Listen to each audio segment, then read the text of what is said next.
আসসালামু আলাইকুম দর্শক, জানিয়ে দিব এই মাত্র পাওয়া হাতে থাকা সর্বশেষ গুরুত্বপূর্ণ আপডেট সংবাদ। দর্শক, এত সময় শুনছিলেন সংবাদ শিরোনাম, এবার থাকছে বিস্তারিত। দর্শক, আজকের সংবাদটি শুনলে বুঝতে পারবেন সংবাদটি কতটা গুরুত্বপূর্ণ। দর্শক, আপনার যে যেখান থেকে নিয়মিত ভিডিওটি দেখতে থাকেন অবশ্যই কমেন্ট করে জানাবেন। দর্শক, দেশের যে রাজনৈতিক অবস্থা কোথায় কিভাবে চলছে অবশ্যই এটা দেখে বুঝতে হবে। দর্শক, আগামী দিনে শেখ হাসিনা যে দেশ ইউনিয়ন পরিষদের যে নির্বাচন এটা কবে কিভাবে করবে আপনারা অবশ্যই কমেন্ট করে জানাবেন। নিয়মিত যারা নিউজ দেখতে থাকেন তাদের সম্পর্কে অবশ্যই বলবেন। দেশের বর্তমান যে অবস্থা তার দিক থেকে শোনা যাচ্ছে ডিসেম্বরে দেশে ফিরছে সাবেক প্রধানমন্ত্রী শেখ হাসিনা। কথাটা কতটুক সত্য? আসলে তো এরকম অনেকবার বলছে, আজকে কালকে দু একদিন পরে এইভাবে তো অনেক ডেট দিছে শেখ হাসিনা যে সে দেশে ফিরছে, কিন্তু এমনটা তো হচ্ছে না। তাহলে কি হতে চলেছে রাজনৈতিক অঙ্গনে?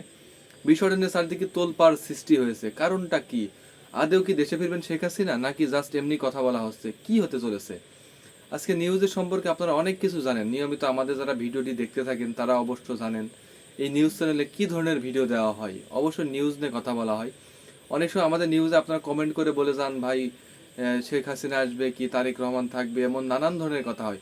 অবশ্যই আপনারা ভিডিও দেখে আমাদের কমেন্ট করে জানাবেন যে আগামীতে কে দেশে নির্বাচন করবে, কে থাকবে, বিস্তারিত সবই আমাদের বলে যাবেন। দর্শক, আজকের ভিডিওটি অনেক গুরুত্বপূর্ণ, যে যেখান থেকে দেখছেন অবশ্যই শেয়ার করে দিবেন এবং অবশ্যই জানাবেন যে আজকের নিউজটা কোথায় এবং কিভাবে চলছে।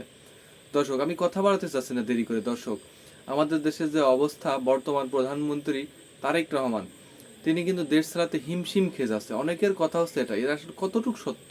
তিনি কি ক্ষমতা ধরে রাখতে পারবেন না, না আদেও কি ছেড়ে দিয়েছেন? বিষয়টা কিভাবে চলছে বিস্তারিত জানতে আমাদের প্রত্যেক দিন নিউজ দেখতে হবে। নিউজের মাধ্যমে আমরা বিস্তারিত সবার সামনে পৌঁছা দিতে পারবো এবং জানতে পারবো। দর্শক, দেরি না করে চ্যানেলটি সাবস্ক্রাইব করে বেল আইকনটি অল করে দিবেন। দর্শক, যে যেখান থেকে ভিডিওটি দেখেন অবশ্যই চ্যানেলটি সাবস্ক্রাইব করে বেল আইকনটি অল করে দিবেন, তাহলে সবার আগে আপনি ভিডিওটি দেখতে পারবেন। আসসালামু আলাইকুম।